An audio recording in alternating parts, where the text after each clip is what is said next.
welcome to this week's episode. Today I wanted to share my own personal story of how I wanted to start working with the moon and what that actually looked like for me. So many years ago, I was a complete skeptic. I didn't really believe in astrology or tarot or psychics or whatever. I was so closed off to my own intuition, and I was also really closed off to, spirituality in general. And I'm not entirely sure what happened. It was a real gradual kind of thing that happened as I began to find a spiritual path for myself. And I do remember distinctly when I think my eldest child was around, I think he was probably 7 or 8, and we were homeschooling, and he loved Harry Potter. And we would be reading those Harry Potter books every day, watching the movies, and we were so immersed in that world of Harry Potter and Hogwarts. And as we were homeschooling, I had this great idea, why don't we do a Hogwarts homeschool? And so we did. And oh my gosh, it was so fun, not only for my kids, but also for myself, because it gave me it awoke my inner witch. It gave me this sense of magic, and it helped me to realize that when I was a kid, I wanted to be a witch. I used to play around making potions and spells and whatever. And then as an adult, teaching my own children about the world of magic, I began to see where there was actually real magic in life, how we can actually use crystals and herbs and the moon to create a real sense of magic, that magic is actually real. And so, it all started off with homeschooling and doing this Hogwarts homeschool. And I realized, I guess I got back in touch with my childhood dreams and my roots and what I really felt called to do here on Earth.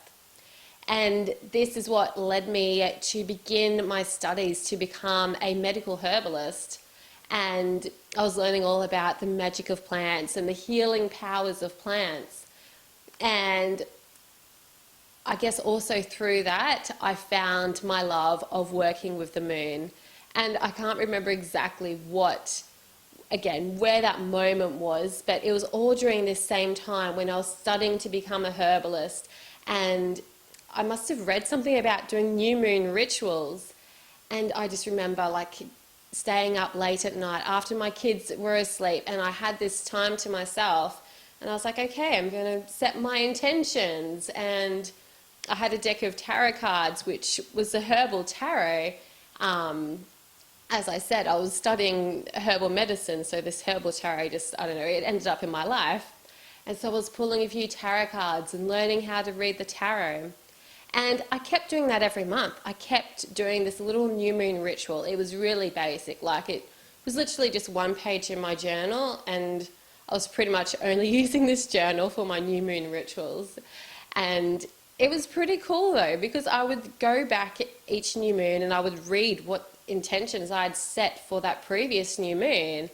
And sometimes I was like, wow, that actually manifested. There's actually something here, some magic here. It's actually working. And so I started to look more into this magic of working with the moon. Started working with the full moon energy as well, and doing a bit of a full moon ritual, which started off quite similar to my new moon ritual, just checking in with my journal, pulling a few tarot cards, whatever. I started making moon water as well, putting out a dish of water under the light of the full moon and charging the few crystals I had back then. And over time, of course, I bought more crystals, and now I have hundreds of them. But back then, I'm sure I had 3. And so it was a journey. It was a process. I started off really small, and now I work with the moon every day. Every day in my journal, I'm writing down what the moon phase is, what sign the moon is in, and what that means for me, looking at where that lies on my astrology chart and what house that's falling in for me, so I know what area of my life is in focus for today. So yeah, working with the moon is an absolute journey. So no matter where you are in your phase of working with the moon, if you're just new to this or you're already at that stage when you're working with that moon on a daily basis, I encourage you to stick with it. Make it a consistent habit, because the more you work with the moon and you understand her cycles, then you understand this sense of magic and you welcome that into your life. And you begin to understand how you can use that lunar energy to really create magic and help you manifest your dreams. So I hope that this show was helpful and inspiring for you. We all start somewhere. You don't need to be a professional astrologer to start working with the moon. It's really easy. Just start at the new moon. Don't get too wrapped up in the details, or just start at the full moon, whatever. Start wherever it feels best for you. Tune into the energy. And all you really need to start is a journal. That's where I started. I just started with my journal and I would set intentions, and that was it. So start somewhere and start inviting that magic into your life. So if you would like to know more about working with the moon and deepening your connection with the moon throughout all her phases and everything else that comes with working with the moon, I invite you to join the Herbal Moon Goddess Academy. One of the courses in the Academy is the Moonology course, which explores all the phases of the moon and the moon's energy throughout the entire zodiac. Plus, you also discover your own personal moon sign and the moon phase you were born under and what that means for you. It's a really beautiful journey of self-discovery and also empowering yourself through working with the magic of the moon. The link for the Herbal Moon Goddess Academy will be in the show notes. So thank you so much for tuning in to today's episode, and I hope to catch you at the next one.